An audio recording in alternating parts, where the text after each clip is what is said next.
All right, it's a pleasure, Erev Tov, everybody, and to the Americans, of course, happy Thanksgiving. Us in Canada having a regular work day, but we know it's a big day, and there's much to be thankful for, despite everything, or maybe because of everything. And it's a pleasure to welcome Rabbi Adler, who, as you just heard, is after 42 years as the Rabbi of Rinat Yisrael, the congregation in Teaneck, is now the Rabbi Emeritus. And I believe you're still the head of TABC, the high school in that he started, the Yeshiva High School, the Torah Academy of Bergen County, I believe it stands for. And it's Rabbi Adler, of course, a leader of the Orthodox community for many, many years, and the close student of Rav Soloveitchik. And I believe tonight's topic is going to be on Rav Soloveitchik on Parshat Vayeshev. So with that, a pleasure to welcome Rabbi Adler. Bakasha. Thank you so much. Okay, Rabotai. I heard this shir from the Rav in 1981, and when I heard the shir, I could not believe what I had just heard. It was one of the most creative, original thoughts on the beginning of Parshas Vayeshev and its impact upon the rest of Sefer Bereshis. So if you will open up your Chumash or the source sheet to Bereshis Perek Lamed Zayin, the beginning of Parshas Vayeshev, we'll read the first pasuk, and then I'll present 4 questions which the Rav asked on the opening pasuk and 1 or 2 other sources, and then present his quite original idea. The Torah states, Vayeshev Yaakov be'eretz megurei aviv be'eretz Canaan. Yaakov is dwelling in the land of the residence of his father, Be'eretz Canaan. So what happened here is Yaakov engaged in confrontation with his brother at the beginning of the previous parsha, Parshas Vayishlach, and he survived that confrontation. He continues to build his family. And now the Torah says he's ready to settle in Eretz Canaan. So question number 1 is, what exactly does the phrase Be'eretz Megurei Aviv mean? What does it add to the fact that Yaakov is about to dwell in Eretz Canaan, or is dwelling in Eretz Canaan? We know that Yitzchak lived in Eretz Canaan, and in fact, nowhere else in Sefer Bereshis, when we make reference to Avraham or Yitzchak or Yaakov, does the Torah describe Eretz Canaan as the residence of this person or that person. The pasuk should state quite simply, Vayeshev Yaakov be'eretz Canaan, ele toldot Yaakov Yosef. That's the way the Torah should have read. Why and what is the intention of the phrase Be'eretz Megurei Aviv? Be'eretz Megurei Aviv.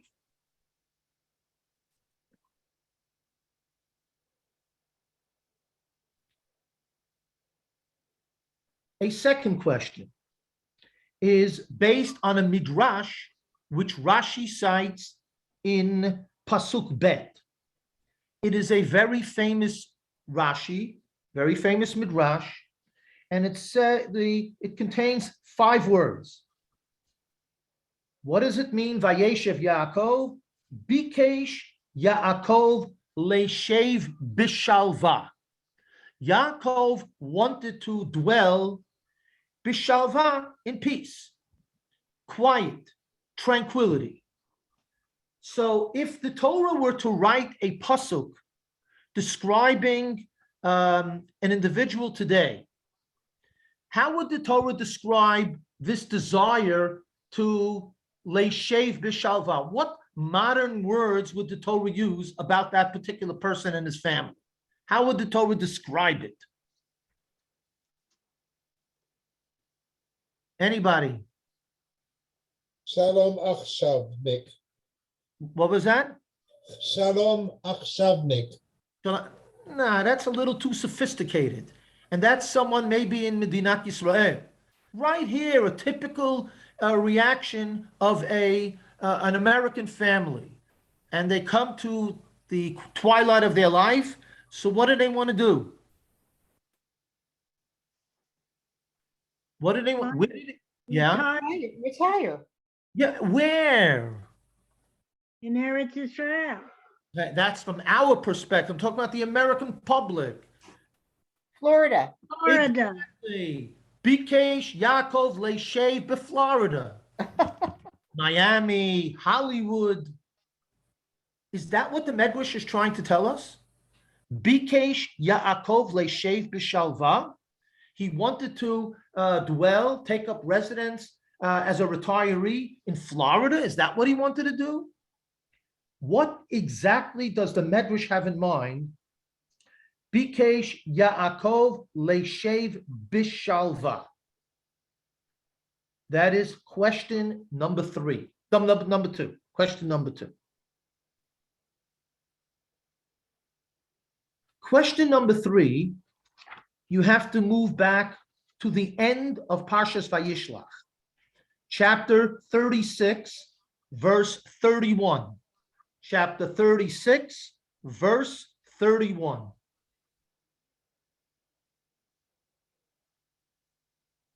The pasuk states, "Ve'ele hamilachim asher malchu be'eretz Edom lifnei milach melech libnei Yisrael."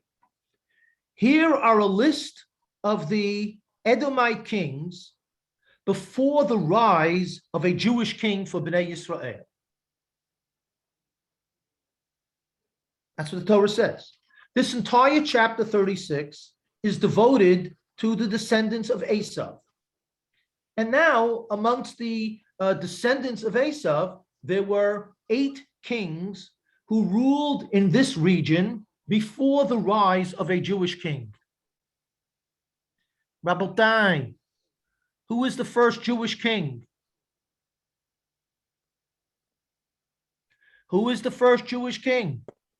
Shaul, exactly, Shaul. So you know that Shaul was how many hundreds of years away from them? We have at least 210 years in Mitzrayim, 40 years wandering around in the desert. There were all of the Shoftim recorded in Sefer Shoftim after Yehoshua's reign. And then comes the rise of the first king, Shaul. What about Vahi Bishurun Melech? Surely That's- that's Moshe Rabbeinu. That's correct. That's Moshe Rabbeinu. But I don't think that the Torah has in mind that Moshe Rabbeinu is going to be the king of this region. He was never the king of Eretz Canaan, Moshe Rabbeinu. Never. So what exactly, what question would you like to ask the Ribbono Shel Olam? If he were to walk into the session now, what would you like to ask the Ribbono Shel Olam? Why is it necessary for us to say that these are the Edomite kings before a Jewish king came to power? Jewish king is a long way off. Why is that necessary in this particular parsha, Perek Lamed Vav of Sefer Bereshis, to make this particular point? You want to write about the Edomite kings? That's fine. Eila hamelachim asher malchu be'eretz Edom, very nice. Then continue. Vayimloch be'Edom, Bela ben Ba'or, Yoav, Husham, and so on and so forth. What does the phrase Lifnei Milach Melech Libnei Yisrael mean in relationship to Parshas Vayishlach and Parshas Vayeshev? What relevance does it have to the story that is unfolding right here and now? That is question number 3. Question number 4 is based on the Haftarah selection of Parshat Vayeshev. The Haftarah selection of Parshat Vayeshev. It is taken from the book of Amos, and Amos is moaning or bemoaning the fact that Am Yisrael have engaged in transgression, and a particular serious transgression has been al michram bakesef tzadik, that they sold Yosef the tzaddik for a coin, for coins, esrim kasef, and they sold Evyon ba'avur na'alayim. They sold Yosef, described as a poor person, on behalf of a pair of Nike shoes. That's what they bought, an Air Jordan pair of shoes. And that transgression, says HaKadosh Baruch Hu, lo ashivenu, I'm not going to be quick to forgive them. And the Haftarah concludes with the following pasuk: Aryeh sha'ag milo yira. When the lion comes in and roars, will you not be petrified? But yet, Hashem Elokem diber, milo yinaveh. God has spoken. Why have you not taken his word seriously? That's the end of the Haftarah of Parshat Vayeshev. When the lion roars, of course you will be afraid. Milo yira. But yet when HaKadosh Baruch Hu speaks, nobody seems to take it very seriously. It's not taken as a serious prophecy. Why does the Torah why does the Haftarah end that way? Particularly in light of the fact that we have a rule recorded in Maseches Megillah concerning Haftarot, that every Haftarah must necessarily conclude on a positive note. There are no exceptions to that rule. Even if you have the Haftarah of Shabbat Chazon, the Shabbat before Tisha B'Av. So I'll remind you of what the Haftarah describes. It describes the destruction of Yerushalayim, or the forthcoming destruction of Yerushalayim. And then the last pasuk says, Sedek b'mishpat tipadeh, v'shaveha b'tzedakah. There's going to be a redemption, and there's going to be an ingathering, a return of all of those who have been dispersed. They're going to be returning to Yerushalayim. Why is there such a conclusion, such a positive note? Because that's the rule of the Haftarah. The Haftarah is designed to point out weaknesses, but always to leave on an encouraging note, not to allow us to wallow in our transgression and depression that things can never change. Things can always change. But yet the impression generated with the Haftarah of our Parsha this week is that no, that there is no hope for Am Yisrael. And as it says in the opening pasuk, that for certain Aveirot, I will never forgive them. And the one that he mentions blatantly is Al Michram Bakesef Tzadik, Ve'evyon Bavur Na'alayim. Why is this so harsh that it does not merit any type of positive, rejuvenating phrase to keep our spirits high and looking forward to a change from the destitute and desolation that we experienced during Churban? So that is 4 questions, and I'm going to repeat the 4 questions. Number 1, what does the phrase Be'eretz Megurei Aviv contribute? We know that Yitzchak lived in Eretz Canaan. Should have said Vayeshev Yaakov Be'eretz Canaan. End of discussion. Number 2, Rashi quotes the Midrash, Bikesh Yaakov Leishev Bishalva. Yaakov wanted to dwell in peace. And so what exactly does that mean? What does it mean that he wanted it Leishev Bishalva? 3, why does the Torah, when recording the kings of Edom in this region, make a reference to Shaul HaMelech, Lifnei Melech Melech B'Yisrael? Why is that significant in our story?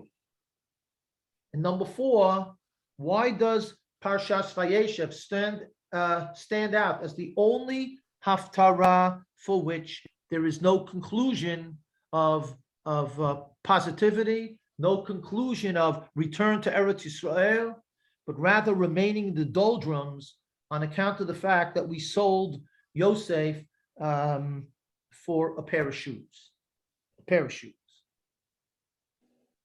So the Rav suggested the following novel interpretation. I have not seen anybody ever suggest this in terms of an interpretation of something that was recorded in the Torah in Parshas Lech Lecha, Perek Tetvav, a very famous episode identified as the Brit Bein Habitarim, the covenant that was formed between HaKadosh Baruch Hu and Avraham at the time when he cut up an animal and they walk, HaKadosh Baruch Hu, Avraham walks in between the two pieces of meat. It's called the Brit Bein Habitarim. So Pasuk Yud Gimel reads, Vayomer le'Avram, HaKadosh Baruch Hu says to Avram, Yado ateta, I want you to know, Ki ger yihiyeh zaracha be'eretz lo lahem. Your children will be a stranger in a land that does not belong to them. Va'avadum, and they will work.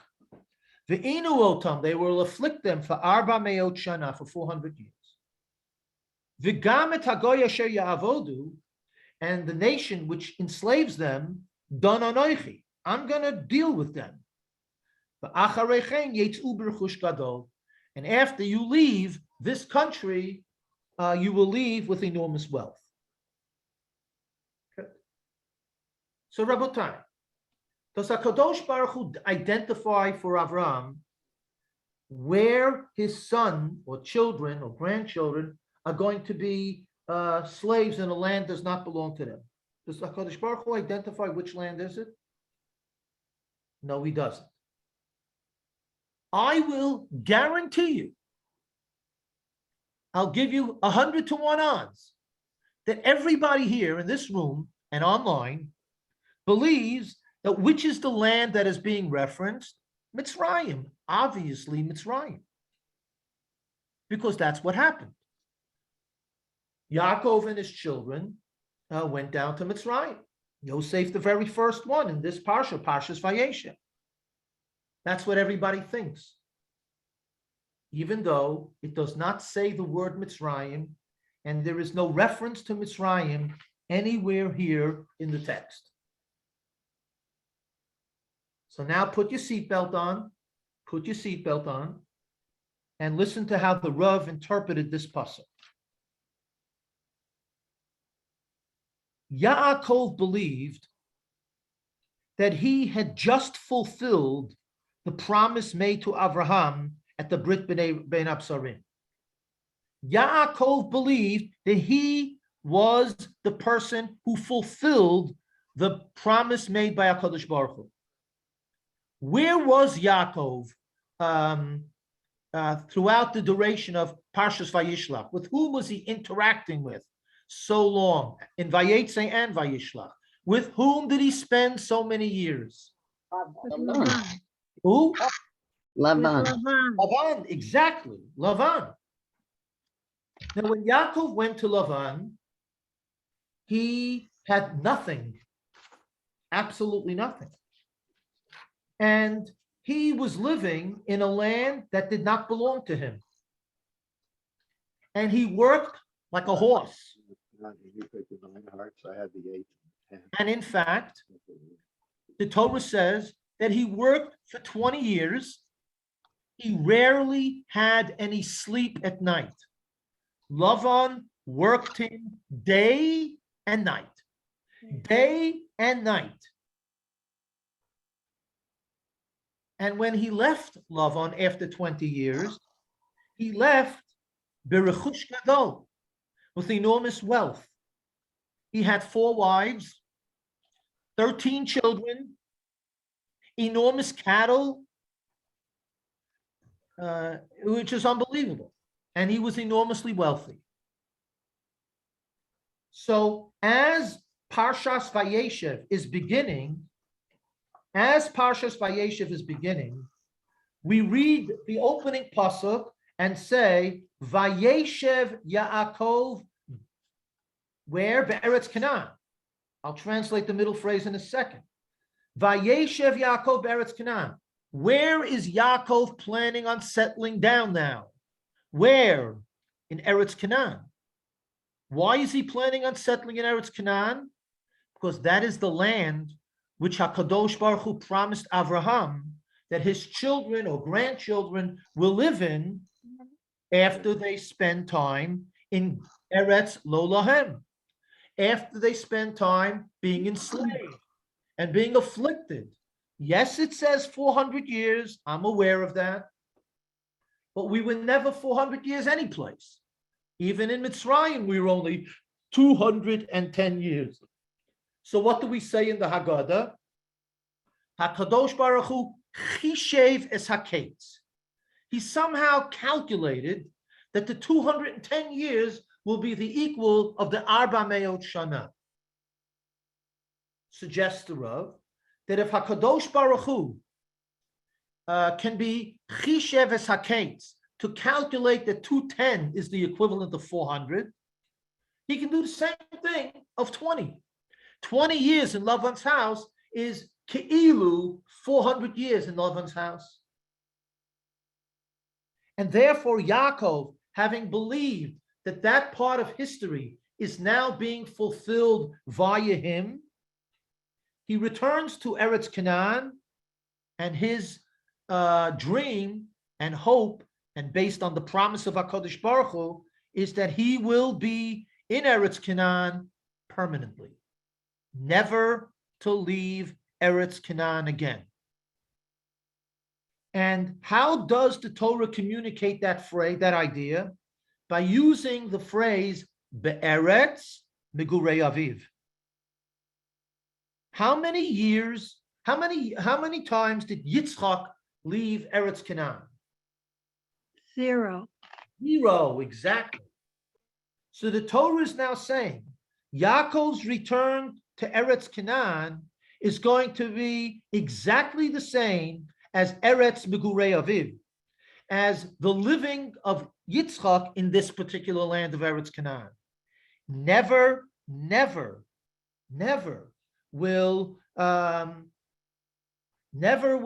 happen that Yaakov was going to leave again. Yaakov was going to leave again. So so what's happening here is that this is Yaakov's intention. So the first question which we asked is, why does it say Be'eretz Megurei Aviv? So I just answered that, because it's a very powerful way of saying that as Yaakov returns, he is never going to be leaving. And the second question, what does Bikesh Yaakov Leishev Bishalva mean? It has nothing to do with Florida or California or Hollywood. Absolutely nothing. Absolutely nothing. What is happening? What is happening? Yaakov plans on going to Eretz Canaan and to Leishev Bishalva, to come back to Eretz Canaan for the purpose of setting up the first government of Israel. Medinat Yisrael. That's what Yaakov is planning on doing. Establishing a homeland for which hopefully he will never have to leave, and live as a full-fledged government, So if it's a full-fledged government, what is one of the things that he is obligated to do as a full-fledged government? You have to establish a government. And the government which Yaakov was about to establish right here and now was a monarchy. And who is going to be the Melech of Am Yisrael? Yosef. Yosef is going to be the Melech of Am Yisrael. And for this reason, he makes Yosef, as recorded in Pasuk Gimel, he makes Yosef the Asalo Kitonet Pasim. He makes him this multicolored coat. a cult of royalty, And undoubtedly, he tells Yosef about the plan. He tells Yosef about the plan. However, he does not tell the brothers. He does not say one word to Reuven and Yehuda and Gad. Nothing. Absolutely nothing. So Yosef now gets a little aggressive and he shares with his brothers his dreams. Why does he suddenly have a dream about people bowing down to him? Because El Papo, Yankele, told him that that's what's going to happen. That's his plan. Yosef is going to be the Melech of Yisrael. So therefore he sees bundles of grain and everybody's bundle is bowing down to him. And they said, does that mean, Yosef, we're going to bow down to you? Are you going to rule over us? So they hated him even further. Yosef then shares with them a second dream where the sun and the moon and the 11 stars are bowing down to him. And lo and behold, look at Yaakov's reaction. Yaakov is a little annoyed at him. He says, what's this about the dreams? But then in Pasuk Yud Aleph, the Torah says, Vayikanu bo echav, his brothers were jealous, but ve'aviv shomar et hadavar. Ve'aviv shomar et hadavar. What does that mean? It means that his father took it seriously. You know why he took it seriously? Because he is the one who planted the idea, the seed, in Yosef's mind. Yosef would never have dreamt about kingdom and people bowing down to him unless his father had put him up to it, as I said before. And it's exactly what happened.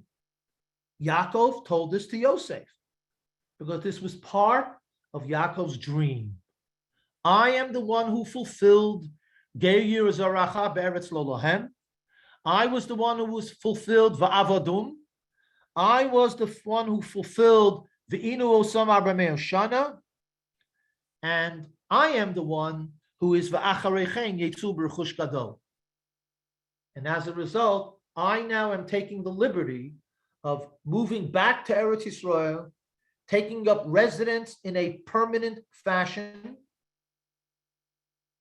and then living the rest of my life in Eretz Yisrael, B'Shalva. This now explains question number 3. Why does the Torah say, Eile hamilachim asher malchu be'eretz Edom lifnei milach melech b'Yisrael, before Jewish king? So I took a bet that everybody here, in terms of defining who that Jewish king is, you'll tell that to your grandchildren. Of course, it means Shaul. Said the Rav, Rabotai, who is the lifnei milach melech b'Yisrael? Who does it refer to? Yosef. That's what the pasuk means. And that's why this section of the Torah is indeed so relevant. That's why it is so relevant as a section of the Torah.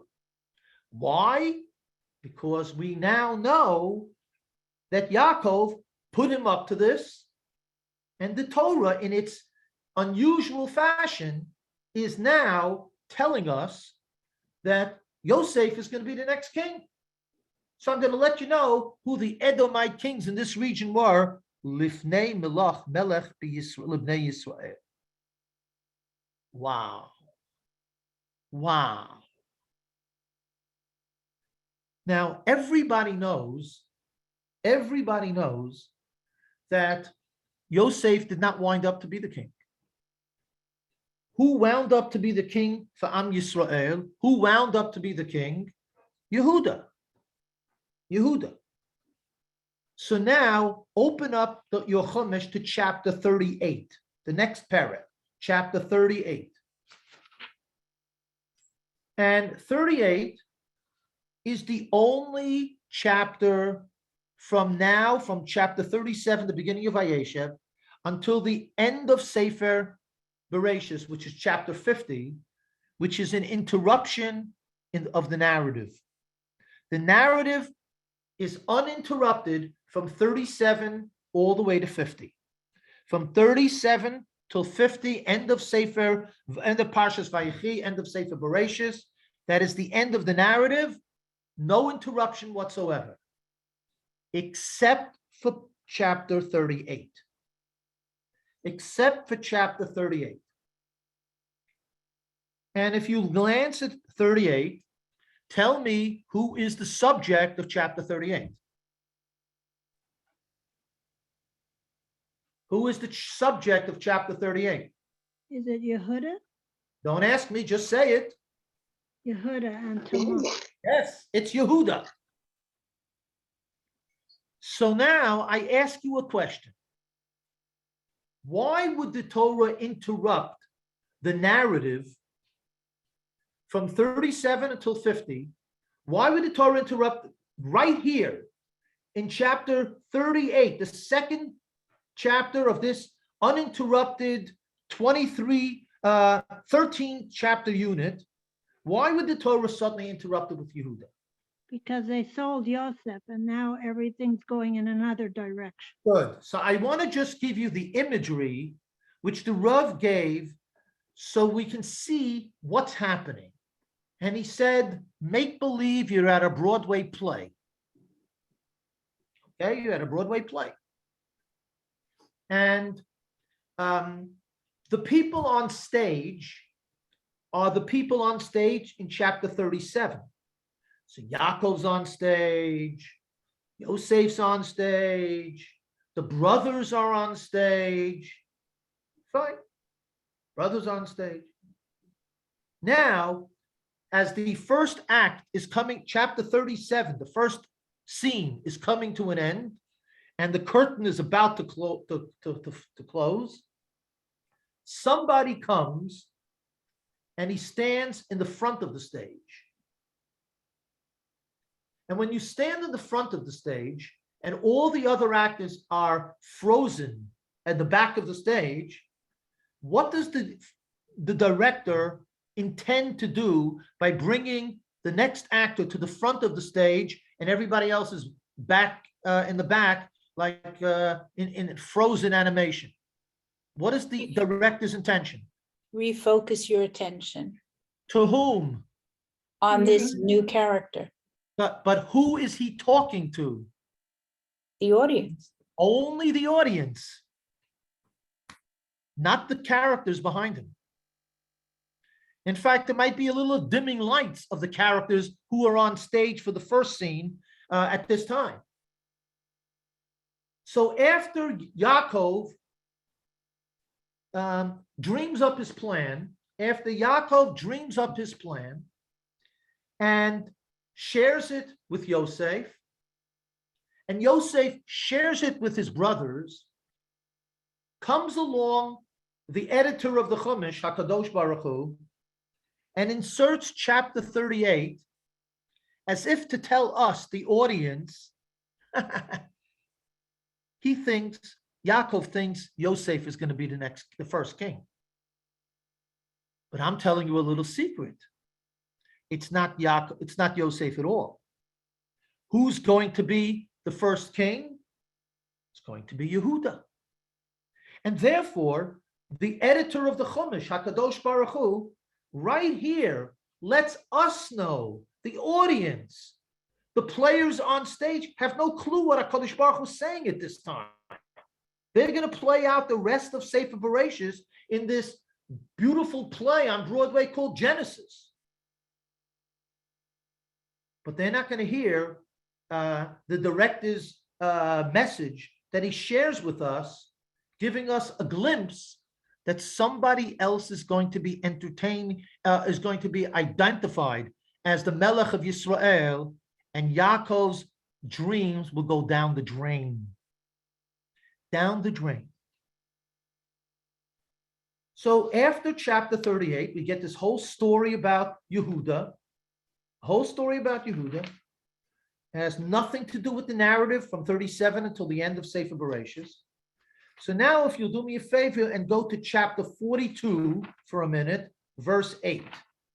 Chapter 42, verse 8. The scene here is as follows. The famine intensifies.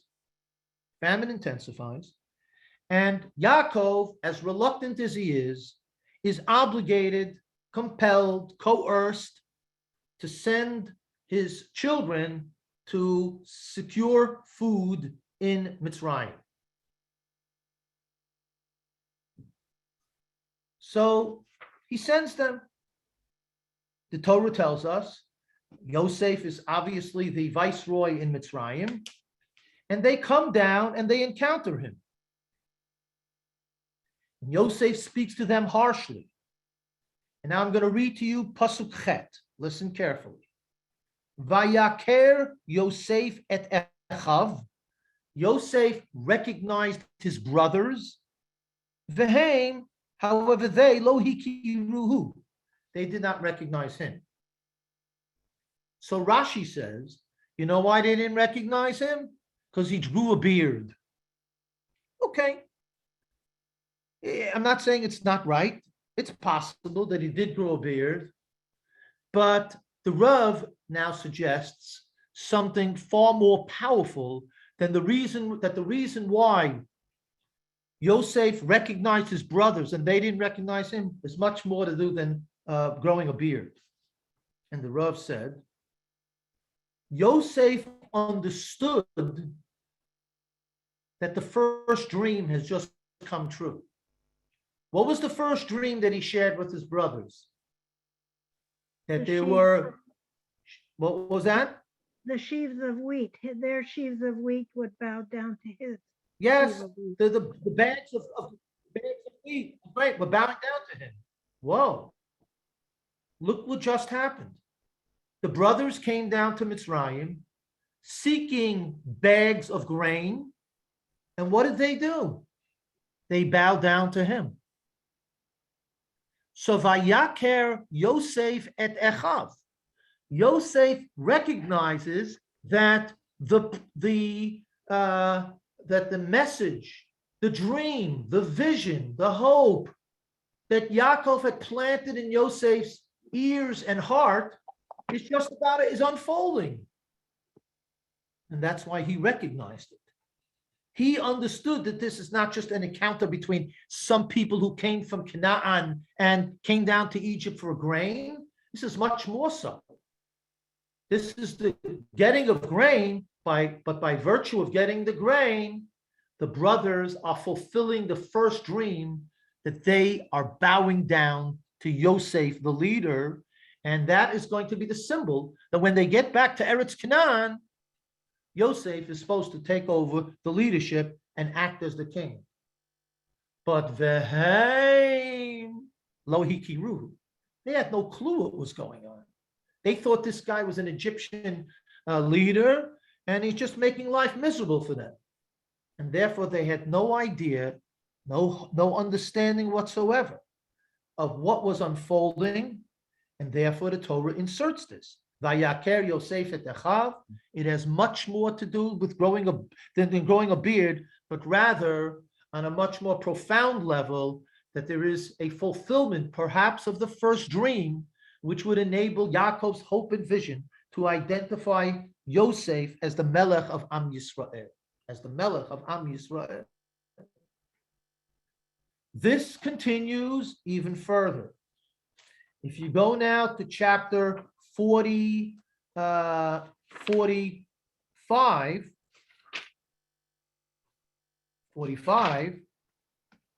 which is the beginning of Parshas Vayigash. No, it's still the middle of 44.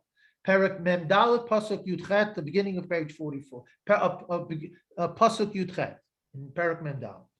So what happened here before Vayigash is that Yaakov is coerced by the deteriorating conditions of the famine to send his favorite son Binyamin down to Mitzrayim.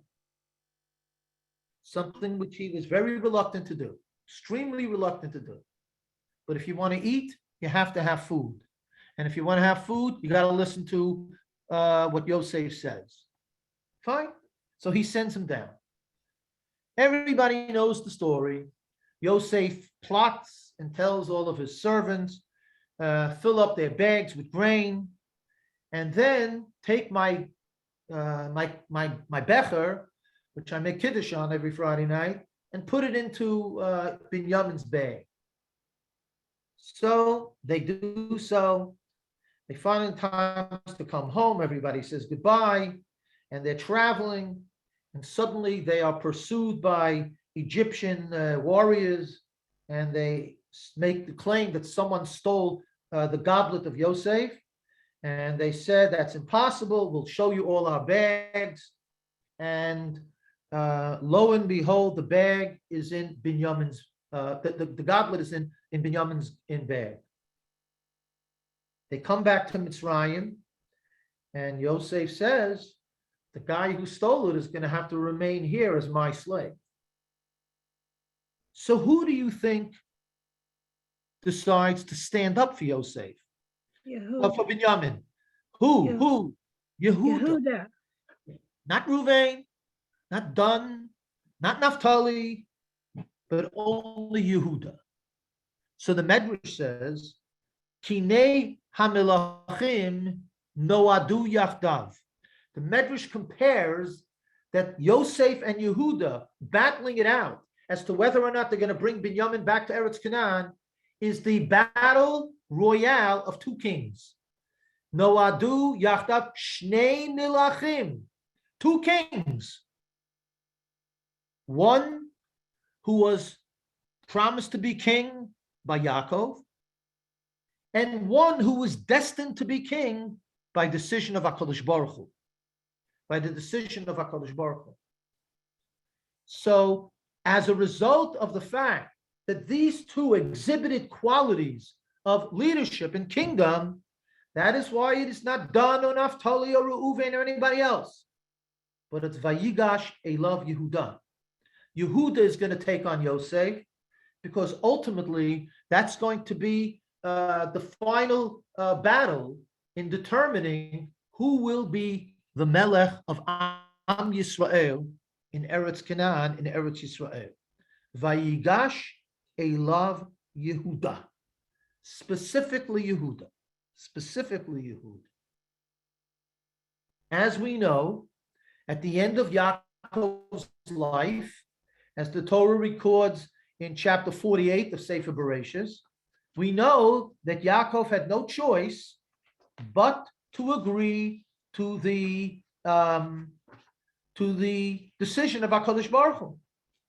And when he delivers the Birchat Yaakov, the brachot, if we call Birchas Yaakov, in chapter 49, verse 8, the Torah tells us, Yehuda, Ata Yoducha Achacha, your brothers will praise you. And in Pasuk Yud, Lo Yasur Shevet Mi Yehuda. The rule of authority, kingdom, will never be taken from Yehuda. So it is here who Yaakov, in a vision, which is a sense of nevuah, is echoing the words of HaKadosh Baruch Hu, Yankala, I'm sorry, it's not going to be Yosef, but it's going to be Yehuda. But it's going to be Yehuda. And that's why the Haftarah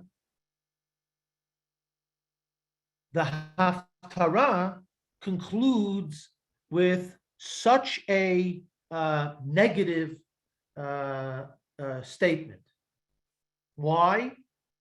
Because the factor that led perhaps to HaKadosh Baruch Hu changing his mind and not allowing Yaakov his wish that it should be Yosef as the Melech of Am Yisrael is because of that famous two words, Sinat Chinam, between the brothers and Yosef. We understand why Yaakov wanted to make Yosef the king. I understand it. You understand it. Yosef is the eldest son of his cherished wife, Rochelle. If not for all of the shenanigans of Lavan, Yaakov would have married one woman, Rochelle, had his 2 children, and that would have been it. And that's it. But the brothers, now that he has 4 wives and 13 children, the brothers are not happy that their mother, either Leah, or let's say, forget about Bilhah and Zilpah, but Leah, who had 6 children, should not be considered the head mother in order to determine who might be the leadership of Am Yisrael, whether it be Yehuda or anybody else. So because of this factor that we're still suffering from today, of having sinat chinam, whether it's about the brothers not agreeing with Yaakov's attempt to appoint Yosef as the king or anything else, we're still living under the horrors of sinas chinam. And for that reason, Amos, the prophet, cannot end on a positive note, because in his time he didn't notice any improvement, and through prophecy he notices, and HaKadosh Baruch Hu shares with him, that this episode, this type of inability to get along with one another, is going to highlight and characterize the behavior of Am Yisrael for additional thousands of years. And therefore Amos just says, if the lion roars, everybody will be afraid. You will hear it, and you will understand what the consequences are. But Hashem Elokim Diber, when God speaks, Mi lo yinaveh, will anybody ever take him seriously as the ultimate prophet? Nobody. Nobody. Because they can't get along with one another. So in this particular way, the Rav reinterpreted the opening pasuk of Parshat Vayeshev, made a bold suggestion about the fulfillment of the Brit Bein Habitarim in chapter 15 of the book of Vayeshev, claiming that it is not Mitzrayim as initially understood. Maybe eventually that's what happened, but initially Yaakov feels that it is his opportunity to make decisions, to dwell in Eretz Canaan, to appoint the next king of Israel, who will be Yosef, the son of his cherished wife. And unfortunately, the brothers are not ready for it. And for this reason, Yaakov fails in this regard. And ultimately, the hand-picked choice of HaKadosh Baruch Hu, Yehuda, is offered the kingdom. In another lecture, the Rav gave another shir trying to explain, based on certain sources, what are the differences between Yehuda and Yosef, and why HaKadosh Baruch Hu felt that it would be more appropriate to have the tipus of a Yehuda king than a Yosef king. That's for a different occasion, a different time. So what I'm going to do now is just take a look at the chat, because I see there are 7 entries. You'll see what the comments are. And I just want to, before I even look at them, when somebody presents something like this, don't forget, ultimately it's drush. It might be the pshat, it might be, but ultimately it's drush. So you don't like the drush? Don't like the drush. You're not compelled to accept the Rav's interpretation, not compelled to accept it. So if you have a question or two in which the theory doesn't fit, okay. Like we say in Yiddish, nobody dies from a question. So let me see. Happy Thanksgiving. Thank you, Janine. Isn't it also there's children with a Dor Rivi'i? Yes. That's why Yosef is the Dor Rivi'i. You have Avram is the Dor Rishon, Yitzchak is the Dor Sheni, Yaakov is Dor Shlishi, Yosef is the Dor Rivi'i. So although it is being initially, because the pasuk says in Parshas Lech Lecha, Mr. Cohen, you are right, V'dor Rivi'i Yashuvu Heina. So here I would say it's Yaakov as the third generation, leaving it for the fourth generation to take over Eretz Canaan.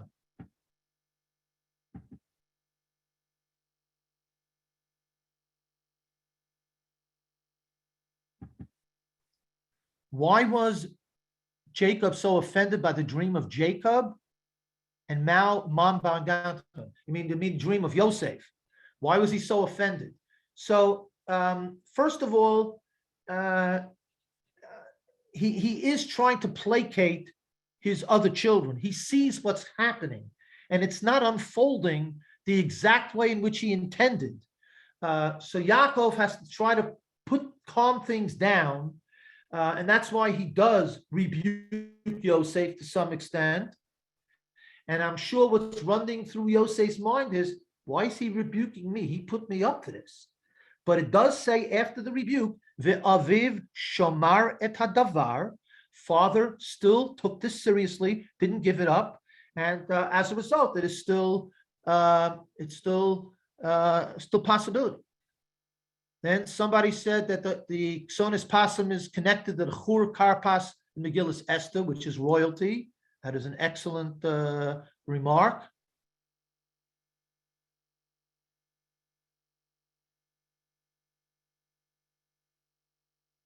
That's an interesting point about the interpretation of dreams. It's not primarily a form of communication from God, but more of in line with Freud or Adler, no relation. That's an interesting point. Yes, you could say that the Rav, had a tendency to side with that. As I said at the beginning, Annie Garmizia says, I never saw any interpretation remotely similar to this, other than when I heard from the Rav in First Hall, Parshas Vayeshev in 1981. 1981. So can I review the answer to the 4 questions? Yes, I'll do it briefly. The question was, why does it say Be'eretz Megurei Aviv? Answer, because Yaakov's intention coming back to Eretz Canaan is to live permanently, never to leave. And that was the quality of Yitzchak's residence, Eretz Megurei Aviv. Number 2, what did it mean? Bikesh Yaakov Leishev B'Shalva. It's not that he wanted to go to Miami to retire. He wanted to establish an independent nation with Malchus Yisrael. And his intention was to anoint Yosef as the king. Question number 3, why does it say that here are the list of the 8 Edomite kings, Lifnei Melech Melech B'Yisrael, before a Jewish king? Jewish king, that's Shaul. That's 450, that's hundreds of years later. Why mention that here? Answer, the king is not Shaul, the king is Yosef, because Yosef is about to be identified by Yaakov as the king. And the 4th question was, why does the Haftarah end on such a negative note? Because unfortunately, the way the brothers resolved the issue was by selling Yitzchak for a pair of Nike shoes. And for that idea of sinas chinam, of brotherly not accepting one another, despite the fact that it would mean acknowledging the power and rise of someone else, that has been with us for too many thousands of years and still plagues us today. And for this reason, to some extent, we have not yet been blessed with the ultimate Geula. Thank you very much. Hopefully, that's the big problem we have, the Sinat Chinam. Yes. Thank you very much. The one just mention, of course, tomorrow morning, I sent it out already. Tomorrow morning, of course, I'll be in Mashir. We're switching the time from 9:30 to 9. My schedule has changed, so tomorrow our sitter, our shir on the sitter will be at 9 a.m. Eastern time, and we're going to move. We're in the middle of Birchat HaShachar, taking us all this time, but we're going to go to Al Anisim. We're going to discuss Al Anisim tomorrow, obviously in preparation for Hanukkah. So that's shir tomorrow at 9 a.m. Eastern, and then of course next week Rabbi Liebtag kicks off. He'll also be talking on Hanukkah at 11:15, and then our regular style of shirim. Thank you, Rabbi Adler. My only question is, Perek Lamed Vav has many kings. Obviously, okay, it's not the question doesn't bother me so much, but if it's Yosef, there's not enough time. If there's Shaul, in other words, these are the list of kings that these kings did not rule before Yosef, of course. Right. That is Right. In other correct. words, I don't, the question, whatever, doesn't bother me too much, but Good point. Good point. okay, but just raising it. But obviously, ain't surely mal hadrush, but yes.